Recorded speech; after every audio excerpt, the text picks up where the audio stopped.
This is KGW News at Sunrise. I'm hoping that we got him. I do. I want nothing more than justice. That's the mother of one of 4 women found dead in the Portland area. She believes there's no personal connection between her daughter and her potential killer. And there's been a lot of skepticism around the city of Portland's plans to build mass homeless camps. People living near the first camp that's supposed to open by the end of the month got a chance to ask some questions about it last night. And some people seemed optimistic about the answers. And Soccer City, USA, get ready for the World Cup. The women's national team takes the pitch in just about 12 hours. And 2 players from the Portland Thorns are on the roster. Yeah, lots of excitement about the Women's World Cup and lots of excitement. I did this last hour because it is Friday. It's a happy dance. Yes. Oh boy.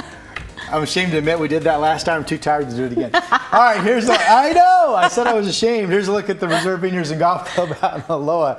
So you're out here on Highway 26. You're driving toward downtown Portland. You're under clear skies.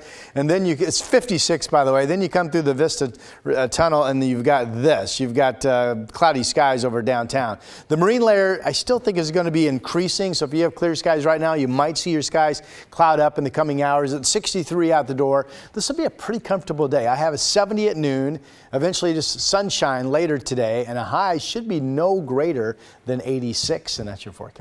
Okay, thank you so much, Rod. We've also got some breaking news to let you know about this morning. Southwest Barber Boulevard is closed between Southwest 21st and 24th Avenues because of a deadly crash. It happened around 1:30 this morning in the Multnomah neighborhood.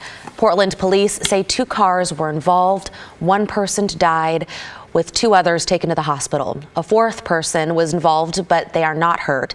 Police tell us this is the 41st traffic fatality in Portland this year. Also, police say that closure will be lasting a little while because they're also investigating another crash that killed 2 people in southeast Portland. Southeast Powell between 60th and 72nd still closed this hour after that crash happened around 9:30 last night. This is video from the scene at Southeast Powell and 63rd. Portland police say a 3rd person went to the hospital with life-threatening injuries. A 4th was hurt but is okay.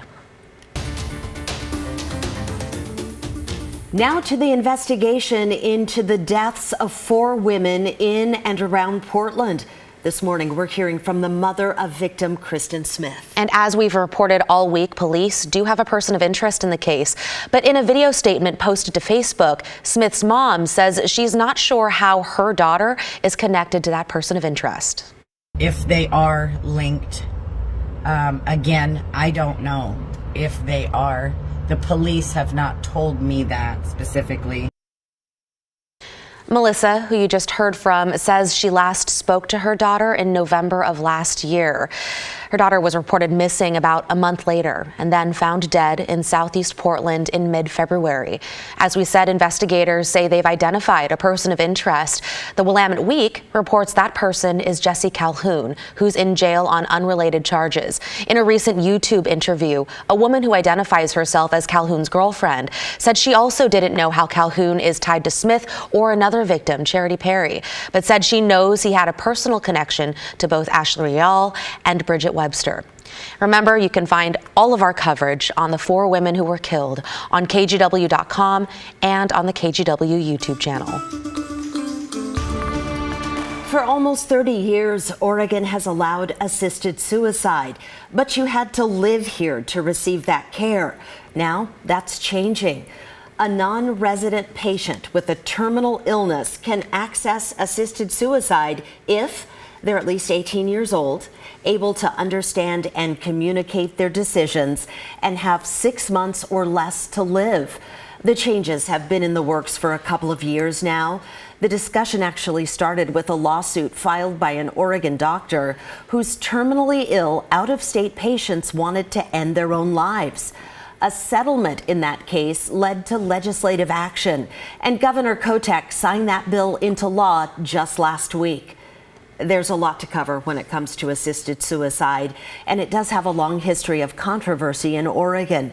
You can read more about it on our website. Go to kgw.com. By the end of this month, the first of about 180 homeless people are set to move into this camp in the Clinton Triangle area. And this morning, we're hearing from neighbors who are still having some lingering questions. Officials with Urban Alchemy, the organization that'll run the site, say it'll be what they're calling a low barrier camp, meaning people living there who have drugs or even a gun won't automatically get thrown out. Urban Alchemy held a meeting yesterday to answer more questions. We spoke with the chair of a neighborhood group there called Brooklyn Action Corps. Our opinion in the BAC has always been a housing first policy would be most appropriate. We know this is not a housing first policy, but we also know that we want to make sure that our elected officials have a chance to prove that it'll work. The city says the duration of its program depends on the success. They have a one-year contract with Urban Alchemy that's renewable. Again, the site expected to open by the end of the month, but at this point, we haven't heard of an exact date. Well, we are just under 12 hours away from a big match in the Women's World Cup. It's the U.S. versus Vietnam. This year's tournament is being played in Australia and New Zealand. So let's talk about those local connections. Two current Portland Thorns players are on Team USA. That includes Sophia Smith, the defending National Women's Soccer League MVP. She shared this photo on Instagram from when she was a kid playing soccer, writing, and just like that, she's all grown up. What a journey it's been. This is the first World Cup for Smith, but the second for Crystal Dunn. You can tell she's ready and having some fun with her teammate, Lynn Williams. As a new mom, Dunn says she has some new perspective heading into this tournament. I feel like I've gained such an incredible perspective that I wouldn't have had before, becoming a mom. And I think I'm way more present. I stay in the moment. I appreciate so many little things that I don't even think I realized were amazing, such as a touch, a pass, just being able to play this game. I think I really enjoy so much more now, and being able to see my son in the stands and wearing my jersey, like those are just the little moments that are so special. The Americans are going for their third consecutive World Cup title. You can cheer them on with hundreds of soccer fans on the bricks. There's a big watch party at Pioneer Courthouse Square. It starts at noon with food, drinks, and entertainment. At 2 o'clock, they're going to be showing the soccer movie Bend It Like Beckham. And then kickoff for the match is at 6 o'clock tonight. It is free, and kids of all ages are welcome. One of the dominant sports stories in the world, the dominance of our women. Woo-hoo. Yeah, and I know your fingers were doing some weather wiggling earlier, and you were saying, I think you said 84 at about 6, right? Are you sticking to those numbers? What was I saying? At 6, yeah, that sounds about right. Okay. Did I say that? I think you did. It's going to be a nice evening. It should be fairly clear, light winds and in the 80s, as Christine mentioned. We are watching the upper level low out here, and it's already starting to produce a southwesterly flow aloft. Normally, I wouldn't even mention it, but this one will have some consequences. No storm chance today, but it's going to redirect all this smoke from the flat fire that, as of yesterday's report, over 15,000 acres burned, 0% containment down there. And just look at the plume, southwest winds. This smoke has been staying well south, but now it's already pushed up. The Sun River Resort camera, to me, looks like already seeing some of that smoke. And if this model is correct at 4 p.m. this afternoon, that's dense enough smoke that you would assume there would be some reduced air quality as well. Not impacting Portland, but if you're going over into Deschutes County this afternoon in particular, I think you'll find some of that.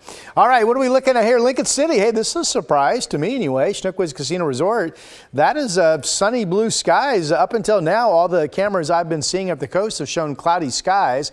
It does appear there's some water droplets immediately underneath the marine deck that's hovering over the beach, 58 degrees. Overall coast this weekend, kind of a back and forth between low clouds and sun, and 60s and 70s expected. Here is a beautiful morning over in the Dalles, the Oregon Veterans Home camera there. You can see the sunlight glistening off the bridge and the Columbia River, of course, 69 degrees. Winds are light right now. Afternoon westerlies between Hood River and the Dalles expected to come back to life this afternoon. Some gusts between 20 and 30. We are clear down in the Mid-Valley and out in Yamhill County. This is Stoller Family Vineyards Estate in Dayton. Very possible that between now and 8 o'clock, you folks will start to see some cloud cover. 56 in Salem currently. It's cloudy up in Kelso, 61. And then out east, 53 in Baker City. Enjoy your morning because you folks out east will be well up into the 90s later today. All right, coast forecast 60s and 70s, partial clearing, northwest winds at the beach itself, gusty this afternoon to about 30. Still warm to hot in Salem, 88 with plenty of sun this afternoon. The overcast beginning and a high of only 83 up in Longview, Vancouver and Portland, each about 86. So a warm weekend, but not crazy. 88 tomorrow, 86 Sunday. And then it looks to me like we could go 4 days in a row with some rain chances, clouds and cooler weather next week. Back to you. Yes, please. Thanks, Rod.